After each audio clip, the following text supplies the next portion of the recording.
दोस्तों, जो हो चुका उसकी परवाह करना बंद करो। कुछ नया सोचो, नया करो और आगे बढ़ो। जो हो चुका अगर उसी में उलझे रहोगे तो आपका आज खराब हो जाएगा। मेरी इस बात को आप हल्के में ना लें। आप इतने समझदार हैं कि आप मेरी इस बात को अच्छे से समझ सकते हैं। अगर आप वाकई पीछे घटने वाली घटनाओं को दिन रात अपने दिल और दिमाग में दोहराते रहेंगे तो आगे कुछ नया करने का निर्णय नहीं ले पाएंगे। जानते हैं ऐसा क्यों होता है? ऐसा इसलिए होता है कि आपका दिमाग जब बुरी घटनाओं विचारों से भर जाता है तो यह अच्छे और प्रेरक विचार पैदा नहीं कर पाता और आप हर काम में असफल हो जाते हैं। इसलिए मेरी मानिए, जो हो चुका उसे भूलकर एक नई शुरुआत करें। मान लीजिए कमरे में किताबों को एक विशाल ढेर लगा दिया जाए और आपको एक विशेष किताब का नाम बताया जाए और उस किताब को उस कमरे में लगे विशाल ढेर में से ढूंढ कर लाने को कहा जाए तो आपको कितना समय लगेगा? मुझे लगता है आपको बहुत समय लग जाएगा, है ना? लेकिन उन्हीं किताबों को करीने से बुक शेल्फ में रख दिया जाए तो आपको उस विशेष नाम वाली किताब को ढूंढने में बहुत ही कम समय लगेगा। मेरी इस बात से आप सहमत हैं कि नहीं?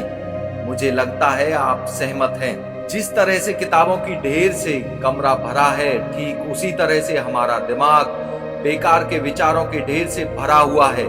जब हम निराश और दुखी होते हैं तो सही विचार और सही फैसले को सामने लाने में हमारा दिमाग असफल हो जाता है और हमें उस निराशा और दुख से बाहर आने में बहुत समय लग जाता है और इस तरह समय की बर्बादी से हम हमेशा पीछे रह जाते हैं। अगर आप अपने विचारों को करीने से बुक शेल्फ की तरह दिमाग में रखें तो किसी भी परेशानी में हमारा दिमाग सही विचार और सही फैसले सही समय पर हमारे सामने लाकर रख देगा।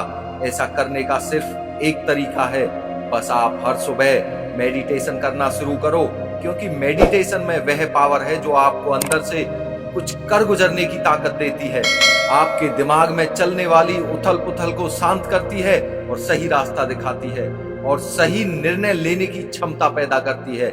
आपको जागना होगा और इस भ्रम को मिटाना होगा कि तुम कमजोर हो, तुम कभी न मरने वाली आत्मा हो। तत्व तुम्हारा सेवक है, तुम तत्व के सेवक नहीं हो। यदि आपकी परिस्थितियों पर अच्छी पकड़ है तो जहर उगलने वाला भी आपका कुछ नहीं बिगाड़ सकता। शिक्षा क्या है? क्या यह किताबों से मिलने वाली विद्या है? नहीं। क्या यह नाना प्रकार का ज्ञान है? नहीं, यह भी नहीं। जिस संयम के द्वारा इच्छा शक्ति का प्रवाह और विकास वश में लाया जाता है और वह फलदायक होता है, वह शिक्षा कहलाती है। अगर आप अपने जीवन और सफलता की डोर किसी और की उम्मीद पर छोड़ दिए हैं तो यह जीवन की सबसे बड़ी भूल है। सबसे बड़े गर्व की बात कभी ना गिरने में नहीं बल्कि हर बार गिरकर उठने में है।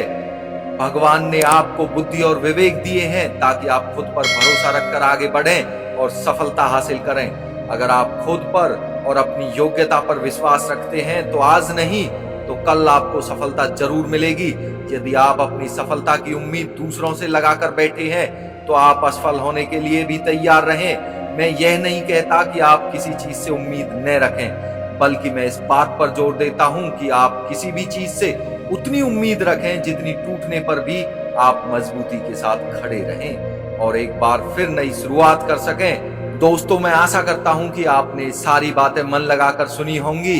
यदि हाँ तो आप इन्हें अपने जीवन में उतारिए, क्योंकि यदि आप ऐसा करते हैं तो आपको सफल होने से कोई नहीं रोक सकता। तो आप संकल्प ले लीजिए कि आप बताए गए सिद्धांतों पर चलकर जिंदगी में सफलता हासिल करेंगे। दोस्तों, फिर मिलते हैं नेक्स्ट वीडियो में एक अलग मोटिवेशन के साथ। जय हिंद।